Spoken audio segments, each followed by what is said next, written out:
और ऐसा नहीं है कि यानी इस मल्चिंग को हम समर के टाइम पे हमें देना है अपने पॉट की मिट्टी में, और जैसे कि विंटर के टाइम पे या फिर बरसात के टाइम पे हटा लेना है, ऐसा नहीं होता। क्योंकि स्टोन का जो हम यूज़ करते हैं, जो मल्चिंग देते हैं फ्रेंड, उसको हम क्या करते हैं ना कि विंटर के टाइम पे या बरसात के टाइम पे हमें हटाना होता है, क्योंकि फंगल अटैक हो सकता है, बहुत ज़्यादा मिट्टी गीली गीली रहती है इसकी वजह से। तो ये वाली मल्चिंग का एक फ़ायदा है कि हमें हटाना ही नहीं पड़ेगा, क्योंकि ये मल्चिंग खाद का काम भी कर रहा है और हमारे पौधे के पॉट को यानी कि मिट्टी को मॉइस्चर भी मिट्टी में बरकरार रख रहा है। तो ये दोनों तरह से काम करता है और हमें हटाने की फिर से ज़रूरत नहीं होती है। हेलो दोस्तों, आप सब कैसे हो? उम्मीद है आप सब खैरियत से होंगे। आज मेरा वीडियो जो है फ्रेंड, हमारे प्लांट को तेज़ गर्मी, तेज़ धूप से हम कैसे बचाएं। प्लांट तो जितने भी होते हैं फ्रेंड, ये परमानेंट फ्लावरिंग प्लांट, ये सारे के सारे धूप में ही रहते हैं। इनको नेचर ने ऐसा बनाया है कि ये धूप में ही यानी हेल्दी ग्रो करते हैं। अगर आप इसको छाया वाली जगह में लेके जाओगे तो ये ख़राब हो जाएगा।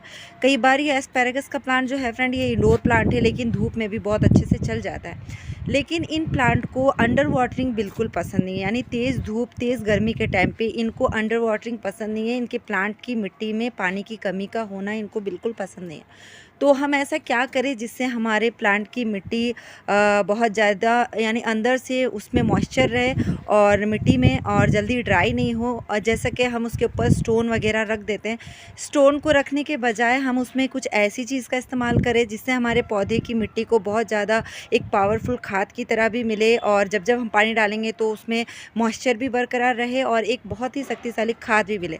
तो उसके लिए मैंने अपने प्लांट की मिट्टी में ये चीज़ को डाला है फ्रेंड। जैसे कि मैंने पहले भी वीडियो में बताया है रियो के प्लांट में, कि जो मैं ये सूखे पत्तों का खाद बनता है, इसको एक मल्चिंग की तरह अपने प्लांट के पॉट की मिट्टी में डाल देती हूँ। यहाँ पे आप देख सकते हो फ्रेंड, ये छोटे छोटे से जो प्लांट ग्रो हो गए हैं, ये 4 o'clock का जो प्लांट होता है उसके सीड ग्रो हो गए हैं।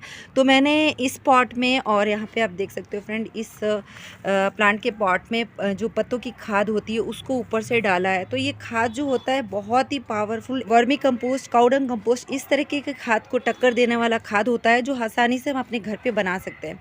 और अगर हम उस चीज़ का यानी कि मल्चिंग के लिए उस खाद का यूज़ नहीं करते हैं तो हमारे प्लांट की पॉट की मिट्टी ऐसे हो जाती है।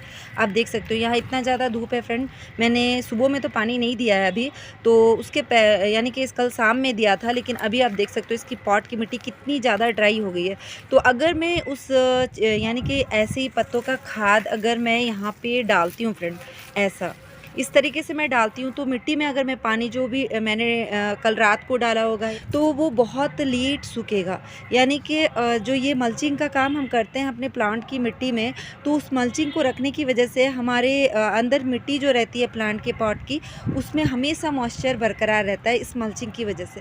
तो ये मल्चिंग जो है फ्रेंड, सिर्फ स्टोन का मल्चिंग नहीं है। जैसे हम स्टोन बहुत सारे रख सकते हैं, बहुत सारी चीज़ें हैं जिसको हम मल्चिंग के लिए यूज़ कर सकते हैं, जैसे कि घास होता है वो। लेकिन ये जो है ये बहुत ही शक्तिशाली खाद है, सूखे पत्तों का जो खाद होता है, इससे हमारे पौधों को ढेर सारी न्यूट्रिशंस में मिलती है जब जब हम पानी डालेंगे। और हमारा पौधा जब अंडर वाटरिंग की वजह से यानी पानी की कमी की वजह से जो थोड़ा बहुत ख़राब हो सकता है, वो नहीं होगा।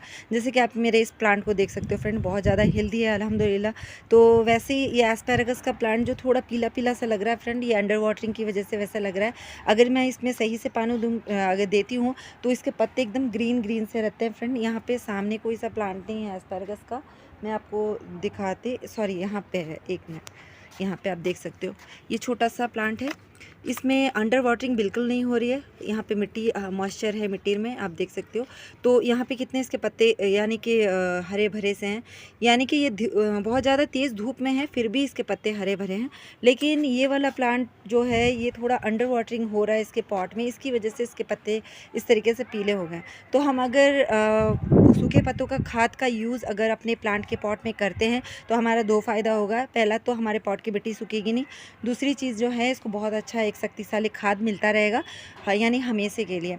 हम अगर 6 महीने में एक बार भी इस खाद का यूज़ करते हैं फ्रेंड तो बहुत अच्छा रहेगा। और इस खाद का यूज़ आप हर तरीके के पौधे में कर सकते हैं फ्रेंड, जैसे कि indoor plant, outdoor plant, flowering plant, सब में कर सकते हैं फ्रेंड। और ये मेरा इंग्लिश आइवी का प्लांट, ये बहुत अच्छी तरीके से ग्रो हो रहा है। थोड़ी दिनों में मेरे पास बिल्कुल अभी खाद बचा नहीं है फ्रेंड, मैंने सारे पौधों में यूज़ कर लिया। अगर फिर थोड़ा बहुत जैसे बन जाता है वो खाद, तो मैं फिर इसके ऊपर भी एक मल्चिंग जैसा दे दूँगी फ्रेंड, क्योंकि इनको भी तो धूप से बचाना है। और फिर ठीक है दोस्तों, अल्लाह हाफ़िज़, मिलती हूँ इंशाल्लाह अपनी अगली वीडियो में।